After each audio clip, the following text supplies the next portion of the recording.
President-elect Donald Trump has demonstrated on numerous occasions that he's not fully cognizant of very sensitive international situations, and his big mouth has already caused a lot of problems around the world. So recently, he took to Twitter to call out China and North Korea, and China responded by basically telling him to shut his big fat mouth. So according to Time, China has hit back at Donald Trump's claim that Beijing isn't doing enough to rein in rogue state North Korea, cautioning the US president-elect not to escalate an already tense situation on the Korean peninsula through his liberal use of social media. On Monday evening, Trump took to Twitter to deny North Korean leader Kim Jong-un's claim that his nation was in the final stage of developing a nuclear-armed ballistic missile capable of hitting the US mainland. Trump then followed up with another tweet to say China wasn't doing enough to temper the young despot's belligerence. China has been taking out massive amounts of money and wealth from the US in totally one-sided trade, but won't help with North Korea. Nice, read the tweet. In response, China's foreign ministry spokesman Gang Shuang told a press briefing on Tuesday that his government's efforts were widely recognized and that we hope all sides will avoid remarks and actions to escalate the situation. The Korean peninsula is the latest source of friction between the incoming Trump administration and China, to be aired via the president-elect's Twitter account.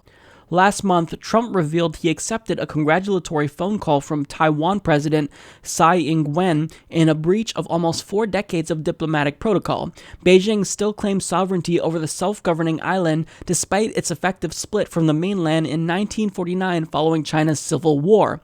Trump has also frequently used Twitter to accuse China of underhand trade policies like currency manipulation that he claims have forced American jobs overseas. The real estate mogul has nominated at least 2 hardline China trade critics, Robert Lighthizer and Peter Navarro, to top posts in his administration. So basically, China is being the responsible adult here, and they're politely telling Donald Trump to shut the fuck up. Thank you, China. Now, I want to read the tweet that Donald Trump made about North Korea. He says, North Korea just stated that it is in its final stages of developing a nuclear weapon capable of reaching parts of the US. It won't happen. Now, this is stupid because you don't do something to provoke someone who's a certifiable maniac.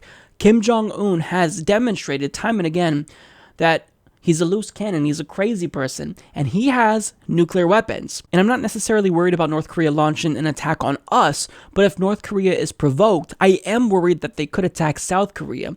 And there's already been border scuffles between North and South Korea, and just in 2010, North Korea fired rockets at Yeonpyeong Island, and people died because of this.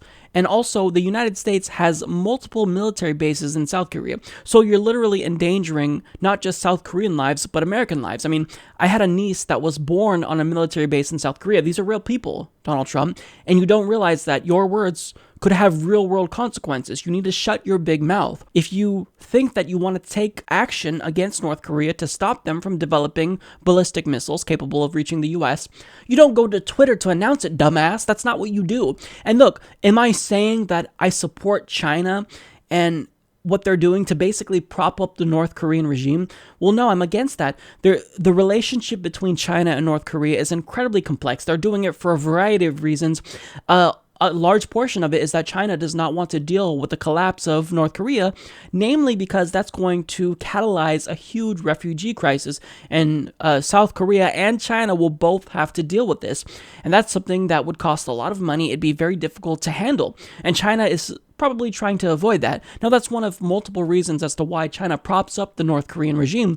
But I mean, if you have reservations about a country, you don't go to Twitter and talk shit about them where they can see it. You do this behind closed doors. It's called diplomacy. Call up the Chinese ambassador. Actually go to China and meet with the president. I mean, this is something that a 2-year-old would be doing. I don't understand how Donald Trump can't understand why this is inappropriate for a president to be doing. And furthermore, Donald Trump has illustrated time and again that he just doesn't know about really intense international situations. He's basically operating in an international community that's a minefield. There's so many complex situations and sensitive situations that could lead to war that he doesn't understand. I mean, Pakistan and India are very close to war with each other. They both have nuclear weapons, and Donald Trump is just speaking in a manner that's really cavalier about Pakistan, for example. So Donald Trump's team, they've got to rein in his use of Twitter. They have to take his phone away. No more tweeting Donald Trump until you can learn to tweet responsibly. That sounds so stupid saying, but until you can tweet responsibly and actually maybe think for a second, maybe this will have consequences now that I'm going to be the president. Until you can get that through your thick skull, his Twitter account should be taken away. I think that it should be taken control of by someone from his administration. And just for the sake of not just the American people, Trump, but for the world, do us all a favor. Shut the fuck up. Nobody even wants you here.